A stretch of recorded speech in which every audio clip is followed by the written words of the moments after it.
Hey guys, it's Jen Beck from Complete Health Revolution. How are you?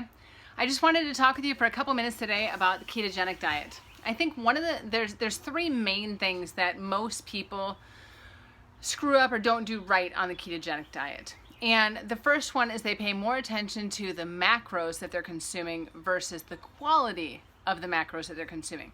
Right? You can get all the numbers perfectly right, but at the end of the day, if you're eating really unhealthy and chemical-laden preservatives, GMO, and all kinds of junk just to be able to make your macros, you're really doing your body a disservice. The second thing is looking at doing too much dairy. You know, dairy is a great source of high-fat foods, and ketogenic diets are 70% fat. So in that respect, they're really good, and yes, they will help you lose weight until your body becomes too inflamed because of the acidic dairy that you're intaking, because of the hormones, because of the GMOs, because of the high omega-6s that are in those animal fats, that eventually will cause inflammation in your body. So while we're doing something good, while we're doing something beneficial by tapping in our ketones, by decreasing our blood sugar levels, by burning fat as fuel, those are really good things. But if we're actually ingesting a ton of foods that are really high in acidity and create a lot of inflammation in our body, we're ultimately going to create a breeding ground for disease in our body, not health. Okay. The third thing is really looking at staying on it for too long. There's research coming out now that's saying if you're on the ketogenic diet for more than 30 days, it can actually impact your thyroid. So these are three things that most people, I would say, don't recognize, right? If you look at the standard keto diet, we're really looking at things like how much fat can I eat? How much cheese do I get to have? Oh my goodness, I get to eat as much fat or protein as I want.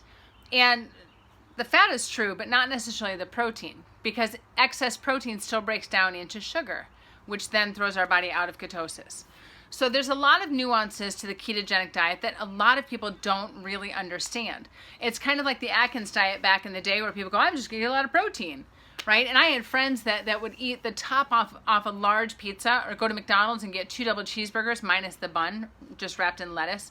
And that's what they would eat for meals. And yeah, they lost weight. I have one friend that dropped 80 pounds doing it. And he looked great until he stopped doing it. And then he gained it all back and then some.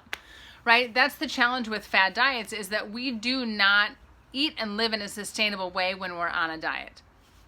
So looking at the ketogenic diet, there's a great book out there called Ketotarian, which is a plant-based version of the ketogenic diet.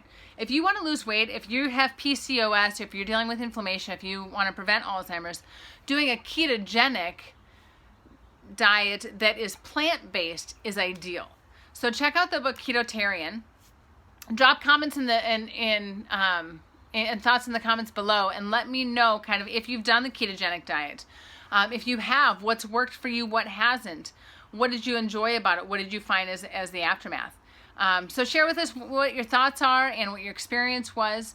And again, really look at making sure that you're not loading up in too much dairy, not eating junk food instead of healthy food, right? Even though we're getting our macros in, we still want to look at the sources of them.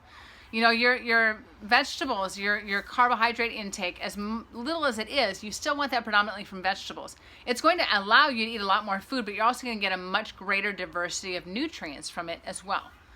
And then really making sure that that you're not on it for too long. You can cycle off and on. There's great programs that you can be able to do where you're doing some intermittent fasting, you're doing the ketogenic diet, you're carb cycling, you're doing plant-based, more plant-based, not necessarily vegetarian, but really focusing on making sure we're getting the nutrients and the fiber that we need from our vegetables predominantly. So if I can be of assistance, if you're trying to figure out how to lose weight or how to heal your body and you want some guidance with that, feel free to reach out. That is my passion, to be able to help people truly reclaim their health and recharge their lives. So thanks so much for tuning in, and we will talk to you soon.